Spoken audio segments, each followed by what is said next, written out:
कल मैंने एक नफरत भरे कार्यक्रम सुदर्शन न्यूज के बिंदास बोल, जिसके जरिए यूपीएससी यानी सिविल सर्विसेज का अपमान किया जा रहा था, जिसके जरिए नफरत फैलाने का एक षड्यंत्र है, उसको लेकर के मैंने अपने संवैधानिक अख्तियार को अपनाते हुए आर्टिकल 19 का पालन करते हुए मैंने प्रकाश जावड़ेकर को एक पत्र लिखा, जो मेरा संवैधानिक अधिकार है।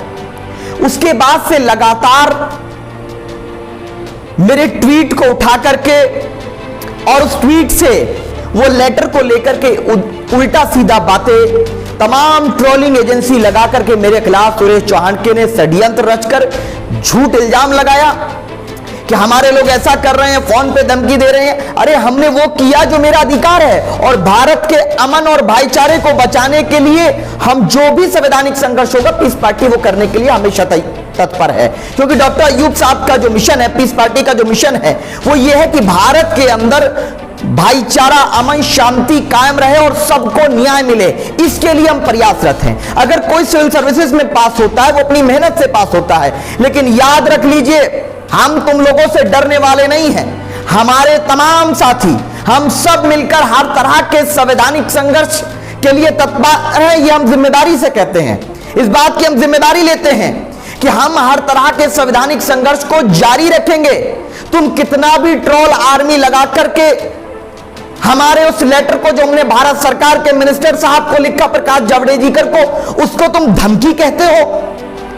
अगर हम कल कोर्ट जाएंगे तो उसको भी धमकी कहोगे, ये कौन सी बात है? हमने उसमें यही कहा कि ये व्यक्ति समाज में नफरत घोल रहा है और सिविल सर्विसेज का अपमान कर रहा है, भारत के शांति और अमन वाले माहौल को खराब कर रहा है, गंगा जमुनी तहजीब को, और लफ्ज जिहाद का कुछ लोग दुरुपयोग कर रहे हैं। गलत तरीके से चैनल्स पे चलाया जाता है। जिहाद मुकद्दस अल्फाज है। जिहाद का मतलब स्ट्रगल फॉर जस्टिस, पीस और फॉर ट्रूथ है, जिसको गलत तरीके से पेश किया जाता है। ये कभी लव जिहाद के नाम पर, कभी यूपीएससी जिहाद के, क्या ड्रामा सब चीज बना करके रखा, उसको लेकर के हम संवैधानिक लड़ाई लड़ रहे हैं और हम लड़ेंगे। हम इस प्रकार से कोई काम ऐसा नहीं करते जो संवैधानिक हो। हमारी लड़ाई हर उस काम के लिए है जो गलत हो रहा है, और संवैधानिक संघर्ष, हम ये बात जिम्मेदारी से स्पष्ट कर दें। और एक तरफ ट्रोल आर्मी लगी तो दूसरी तरफ हमारे समर्थन में जिन लोगों ने ट्वीट किए, सहयोग किए या फेसबुक पे लिखा, मैं उन तमाम का शुक्रगुजार हूं।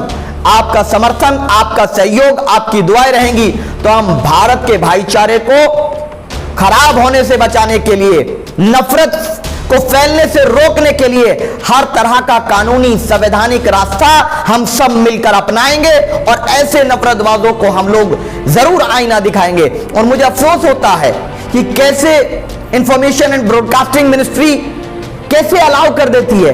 पहले वॉच शो कर लेते, बोले हमारे पास नॉर्म्स नहीं है, इसका मतलब पहले कुछ भी चला दीजिए, बाद में आप रोक लगा रहे, क्या फायदा?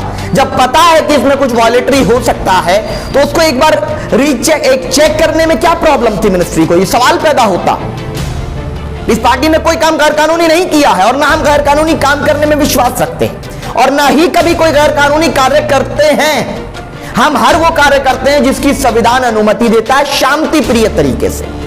क्योंकि भारत के अंदर दलित का बेटा, किसान का बेटा, गुज्जर का बेटा, कोरी का बेटा, अति पिछड़ी जाति का बेटा, एसटी एससी के बेटे, अल्पसंख्यकों के बेटे, बच्चे अपनी जीवन को परेशानी में डालकर, भूखे रह करके, दूर जाकर के कोचिंग करके सिविल सर्विसेज की तैयारी करते हैं, और तब जाकर वो आईएएस पीसीएस बनते हैं। अगर कोई उनका अपमान करेगा तो ये हमारे लिए बहुत ही निंदनीय होगा, हमें उसके लिए खड़ा होना होगा। मैं तमाम राजनीतिक पार्टियों से भी कहूंगा, आज पीस पार्टी तो इस लड़ाई को संवैधानिक तरीके से हमने एक मुहिम को शुरू किया है कि देखिए, अमन की बात करने वालों का सहयोग दीजिए, लेकिन जो लोग नफरत फैला रहे हैं, जो भारत के भाईचारे को नष्ट करना चाहते हैं, उनके खिलाफ संवैधानिक संघर्ष होना चाहिए। और उसके लेकर हम लोग लीगल व्यूज पर भी बात कर रहे हैं। ये क्यों नहीं बात करता है कि चाइना कब्जा कर रहा है भारत में? क्यों नहीं चलाता है सुरेश चौहान के अपने चैनल पर? क्यों नहीं चलाता है ये अपने चैनल पर कि आज बेरोजगारी दर 45 साल में सबसे खराब स्थिति में पहुंच चुकी है? क्यों नहीं चलाता है ये चैनल, ये रिपब्लिक चैनल, ये जितने भी चैनल है, ये क्यों नहीं चलाते हैं कि चाइना कब्जा कर रहा है, बेरोजगारी दर बढ़ रही है? महिलाओं की इज्जत सुरक्षित नहीं है, अपराध बढ़ रहा है, इकोनॉमी -23 पहुंच गई है। ये मुद्दे हैं देश के, इन पे कौन बात करेगा? अगर इन पे ये बात नहीं करेंगे तो इन पे हम लोग बात करेंगे। पीस पार्टी किसानों के हित की बात करेगी, बुनकरों के हित की बात करेगी, नौजवानों के, युवाओं के रोजगार की बात करेगी, उर्दू शिक्षकों की भर्ती की बहाली की बात करेगी, साथ ही साथ कैसे छोटे कारोबारियों को उनके कारोबार में तरक्की मिले उसकी बात करेगी, महिलाओं की सुरक्षा की बात करेगी, खास करके जाट, गुज्जर, दलित, ब्राह्मण समाज, अल्पसंख्यकों पर जो उत्पीड़न होगा उसके खिलाफ हम बात करेंगे, अवश्य करेंगे। किसानों पर जो लाठी चलाई गई है हरियाणा में, हम उसके खिलाफ बात करेंगे, अवश्य करेंगे। कहां चले गए ये लोग, किसान हितैषी लोग? हमारे जाट भाई, खास करके जाट गुज्जर समाज किसानों का नेतृत्व करता आया है, उन पे लाठियां बांधी जाती हैं। ये कौन सा देश बना रहे हैं जहां अन्नदाता सुरक्षित नहीं है? कहां चला गया सुरेश चौहान की देशभक्ति? क्या किसान को भारत का हिस्सा नहीं मानता है सुरेश चौहान के? क्या महिलाओं को देश का हिस्सा नहीं मानता जो महिलाओं की बात करे? युवाओं के रोजगार की बात क्यों नहीं करते सुरेश चौहान के? जो मेहनत करके पास होकर आएगा उसकी काबिलियत को उठाने का काम ये कर रहा है। तो इसलिए कल मैंने लेटर